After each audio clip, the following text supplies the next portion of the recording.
चिंतनारे खरंच धरण फुटल्यासारखं वाटतंय मला. या सगळ्यावर विश्वासच बसत नाहीये माझा.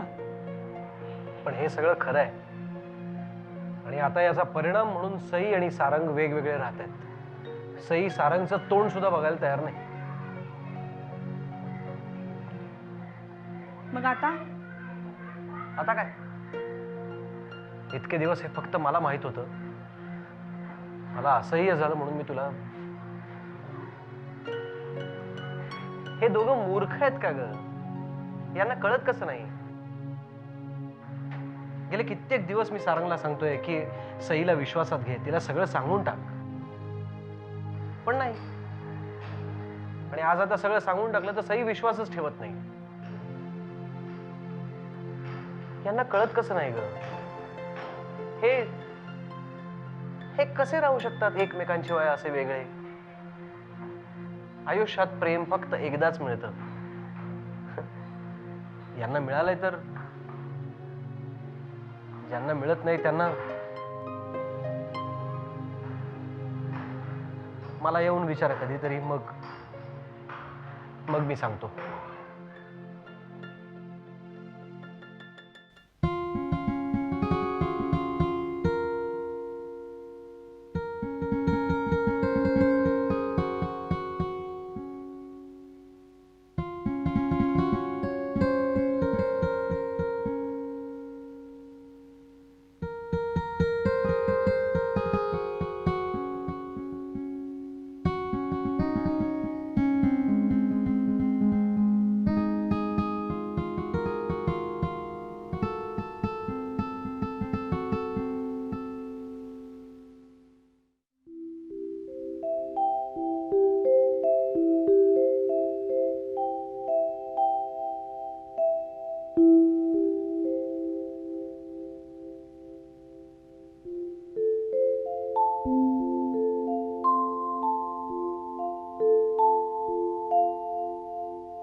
या इसमाला लिखाणाचा फ्लेवरच नाहीये. कोण आहे, कोण हा लेखक?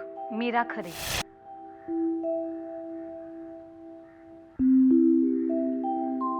मगाशी मी कॉरिडॉर मधून चालले होते तेव्हा त्या मला भेटल्या. खूप घाईत होत्या. मी विचारलं, मॅडम रिहर्सलला येता का?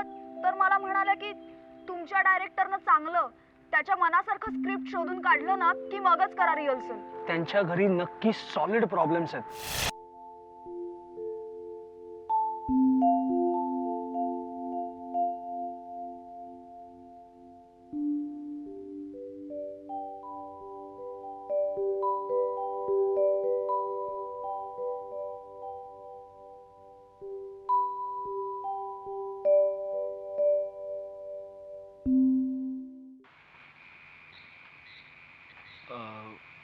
खरेंचं घर हेच ना? हो. प्रोफेसर मीरा खरे आहेत का? तुम्ही कॉलेजमधून आलात का? हां, हो. खरं म्हणजे मीरा आहे घरी, पण हे काय आहे? कोण आहे? मॅडम, बसा. मीरा येईलच एवढ्यात.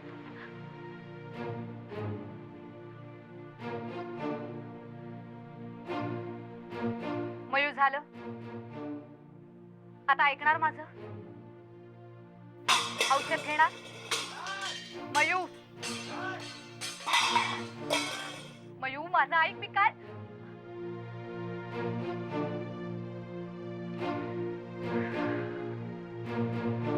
आई? शेखर, तू इथे? मॅडम ॲक्च्युली मी तुम्हालाच भेटायला आलो होतो. नाही, पण म्हणजे असं अचानक. मी नंतर येतो कधीतरी. नाही नाही, बस ना, बस. तुम्ही बसा बोलत.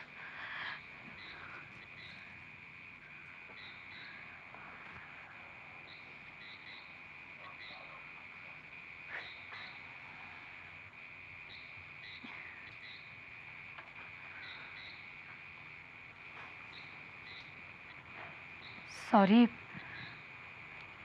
तुझं हे असं स्वागत झालं. तुला प्रश्न पडला असेल ना, हे सगळं काय आहे?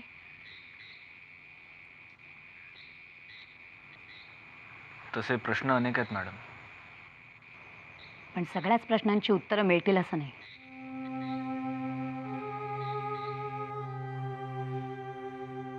मॅडम, मी आज इथे तुमची माफी मागायला आलोय. कशाबद्दल? तुमच्या एकांकिकेविषयी मी जे काही बोललो त्याबद्दल. तू खरं तेच बोललास. हो, पण ते बोलण्याचे इतरही मार्ग होते. सोड ना. तुझ्यासारख्या टॅलेंटेड लोकांनी ह्या असल्या गोष्टींचा विचार करू नये. तुमचा हक्कच आहे तो, आमच्यासारख्या सामान्य कुवतीच्या लोकांचे कान उपटण्याचा. प्लीज मॅडम, शब्दांनी नका मारू. ज्या वेळेला तू हे केलंस त्यावेळेला कळलं नाही तुला? म्हणून तर माफी मागायला आलोय ना.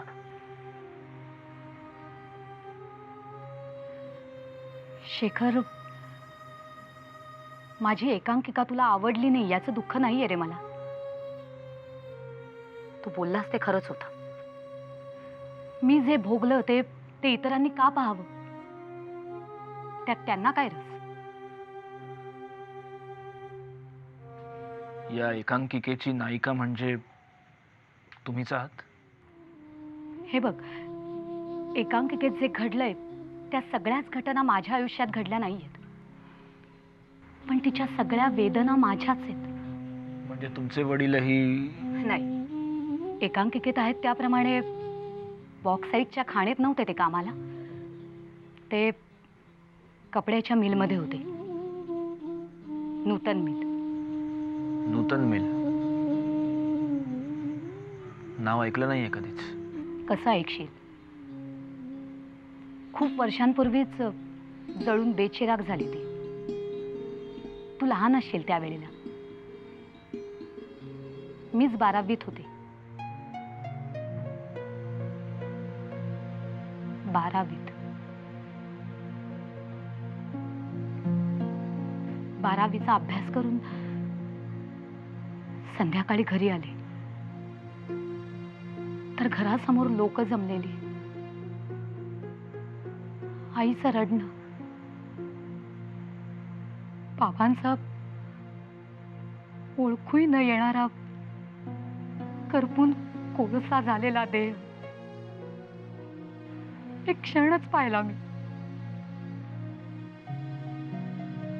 पण अजूनही आठवतो.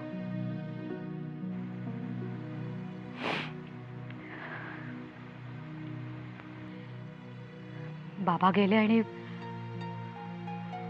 आमच्या घराचा आधारच गेला. माझा अवखळपणा गेला. आईच्या डोळ्यातला आनंद गेला. बऱ्याच गोष्टी केल्या शेखर, बऱ्याच गोष्टी केल्या. चिंतन, विश्वासच बसत नाहीये रे. सारंगने एवढी मोठी गोष्ट इतके वर्ष लपवून ठेवली. मला विचारशील तर यात सारंगची काहीही चूक नाही. त्यांनी जे काही केलं ते कारखानीसांना दिलेल्या शब्दाखातर केलं. अरे पण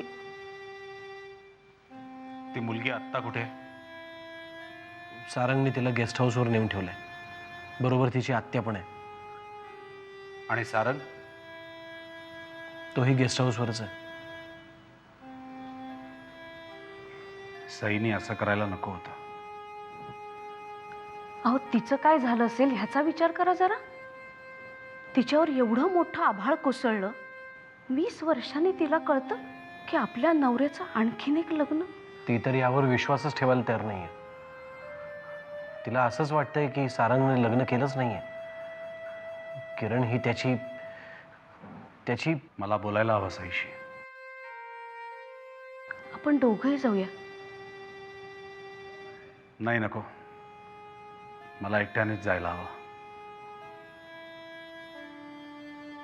कारण मला माहिती आहे. काय काही नाही, रात्र फार झाली आहे, झोपा आता.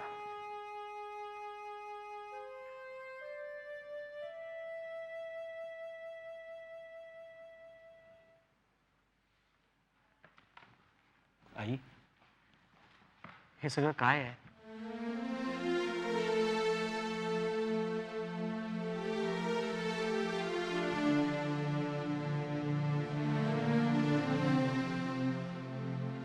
आई,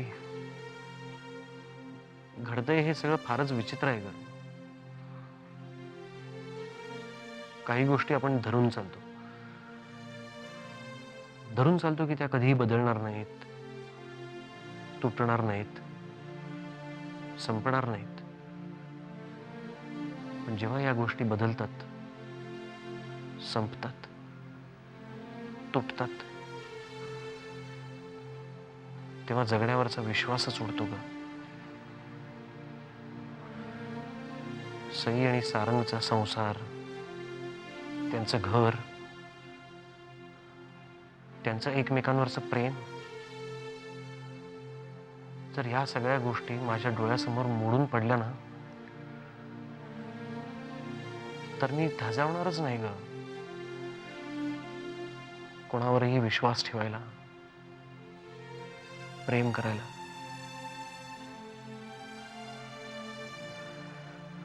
मला हे सगळं थांबवायचंय हे मला. पण कसं?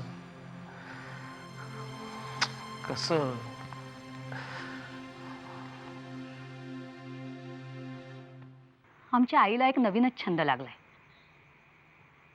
कोर्टाची तारीख पडली ना की कॅलेंडरवर मोठी खूण करून ठेवते. तारखेला कोर्टात हजर राहते. दिवसभर बसून असते तिथे. समोर काय चाललंय काहीही कळत नाही तिला. माझ्या वडिलांची खूप इच्छा होती मी खूप शिकावं, मोठं वकील व्हावं. पण वकील नाही झाले. प्रोफेसर झाले.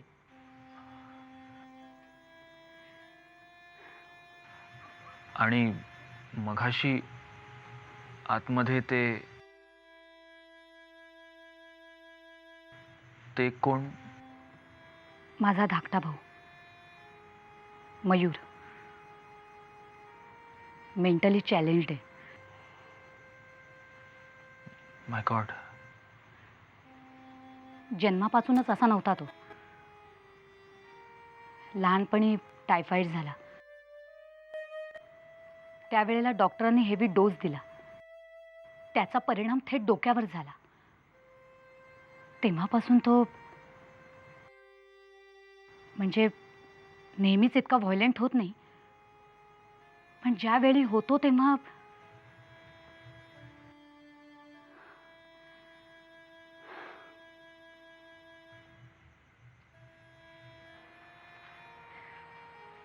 आज खूप दिवसांनी कोणाशी तरी बोलले. खूप हलकं वाटतंय.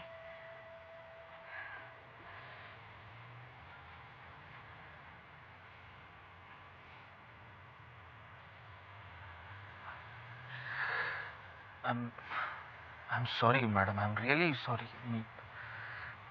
मी नको ते बोललो तुम्हाला. चूक तुझी नाहीये शेखर. तुला हे काहीच माहित नव्हतं. आणि आता माहीत असूनही मी माफी मागण्यापलीकडे काहीच करू शकत नाही. तू काय करणार आहेस? हे माझं नशीब आहे आणि ते मलाच भोगायला पाहिजे.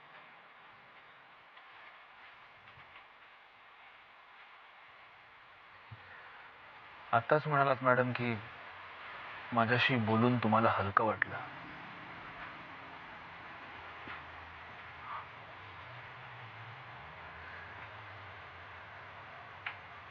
नशीब नाही वाटून घेता येत, पण दुःख वाटून घेता येतं.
अम्मा, मी भेटून आले बाबांना. ती पण होती तिथे, ऋतू. ही तीच मुलगी आहे, त्या म्हाताऱ्यांबरोबर घरी आली होती ती. पण तिचा काहीच दोष नाहीये ग. बाबांनी मला सांगितलं. त्या माणसाने तिला हेच सांगितलं होतं की तुझ्या बाबांकडे नेतो ग. आणि ती बिचारी. साना प्लीज, मला नाही ऐकायचं हे सगळं.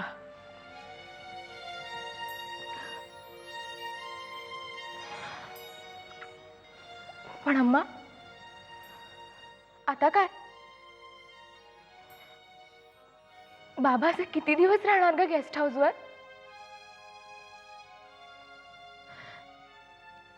आणि त्या ऋतूचं काय ग? आणि माझं काय?